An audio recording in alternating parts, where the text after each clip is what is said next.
Bismillahirrahmanirrahim. Assalamualaikum warahmatullahi wabarakatuh. Kembali lagi bersama saya Andi Memaksa Mitra Rahmat. Di sini saya akan menjelaskan tentang hakikat penelitian kuantitatif.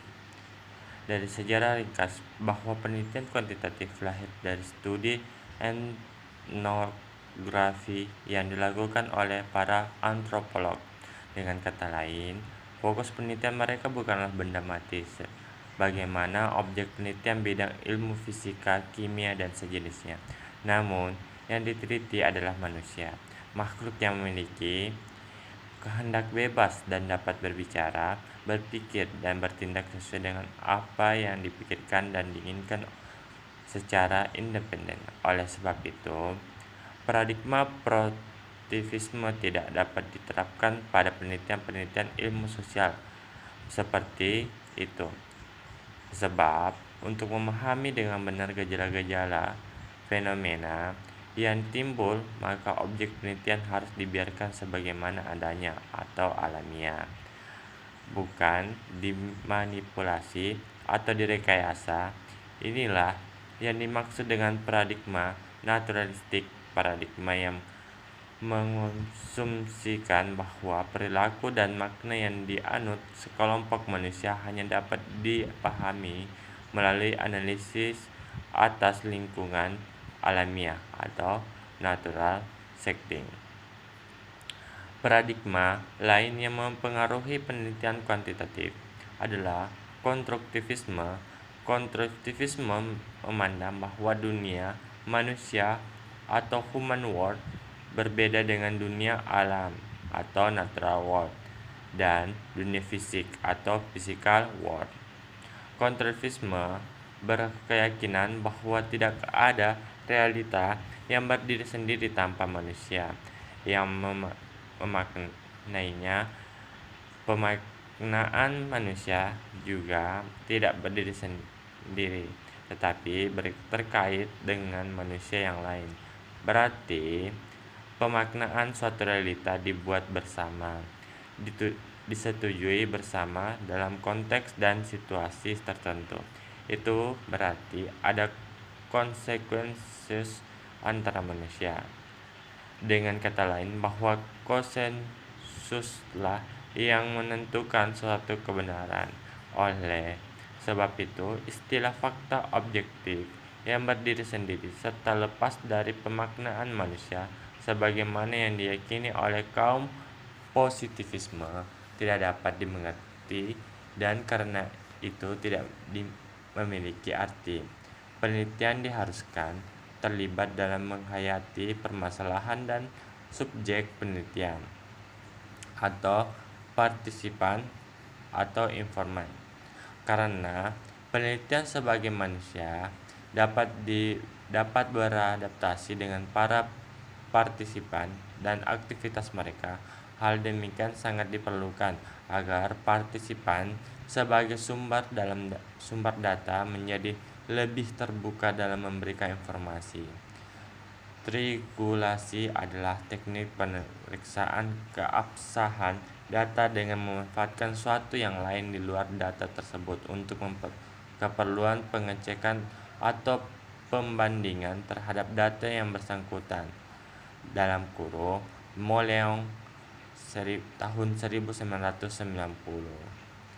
Dengan kata lain, triangulasi adalah teknik pengecekan kebenaran informasi atau data yang diperoleh, serupa dengan validasi pada penelitian kuantitatif. Jadi, bisa disimpulkan bahwa data penelitian kuantitatif diperoleh dengan berbagai macam cara, seperti wawancara, observasi, dokumen. Perolehan data dengan berbagai macam cara inilah yang disebut triangulasi atau triangulation. Alasan menggunakan triangulasi adalah bahwa tidak ada metode pengumpulan data tunggal yang sangat cocok dan dapat benar-benar sempurna. Penggunaan triangulasi sangat membantu, tetapi sekaligus juga sangat mahal. Dalam hal penelitian kuantitatif, penelitian umumnya menggunakan teknik triangulasi dalam arti menggunakan interview dan observasi.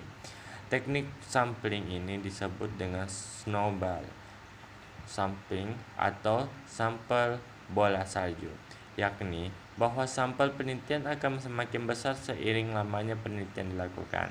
Sampel bagi metode kualitatif sifatnya purposive, artinya sesuai dengan maksud dan tujuan penelitian. Sampel metode kuantitatif tidak menekankan pada jumlah atau keterwakilan, tetapi lebih pada kuantitas informasi, reliabilitas, dan kekayaan informasi yang dimiliki oleh informan atau partisipan. Sementara penekanan metode kuantitatif adalah informasi yang rinci dan kaya, sebab yang dicari adalah kedalaman informasi. Random sampling ala metode kuantitatif tidak cocok untuk tujuan ini. Tujuan penelitian kuantitatif. Tujuan dari metode penelitian kuantitatif bukanlah membuat generalisasi seperti penelitian kuantitatif, tetapi memahami masalah secara mendalam. Penelitian kuantitatif dipandang sebagai suatu yang bersifat konfirmasi dan deduktif, sedangkan penelitian kuantitatif bersifat eksploratoris dan induktif. Penarikan kesimpulan bersifat deduktif yaitu dari suatu yang bersifat umum ke suatu yang bersifat khusus, sedangkan bersifat eksploratoris berarti menemukan informasi mengenai suatu topik atau masalah yang belum dipahami sepenuhnya oleh seorang peneliti. Informasi-informasi yang terkumpul dari kegiatan eksploratif inilah yang kemudian dianalisis dan mengantar penelitian pada sebuah kesimpulan induktif. Karena sifat eksploratoris metode kuantitatif, maka judul penelitian masalah penelitian pendekatan pemecahan masalah, sehingga sampel yang digunakan dapat berubah sesuai dengan kondisi dan situasi yang berkembang di lapangan saat penelitian dilakukan. Sifat metode kuantitatif yang induktif menunjukkan bahwa hasil akhir penelitian ini adalah menghasilkan sebuah teori. Karena tujuannya melahirkan teori yang mendalam, maka kedalaman informasi sangat diperlukan. Hal ini berimbas pada rentang waktu penelitian yang lebih panjang daripada dari biasanya, sebab jika dilakukan dalam waktu singkat seperti penelitian kuantitatif, sudah tentu informasi yang diperoleh kurang mendalam. Itu oke. Mungkin itu yang sempat saya sampaikan tentang penelitian kuantitatif. Lebih dan kurangnya mohon dimaafkan. Wabillahi taufiq wa hidayah. Wassalamualaikum warahmatullahi wabarakatuh.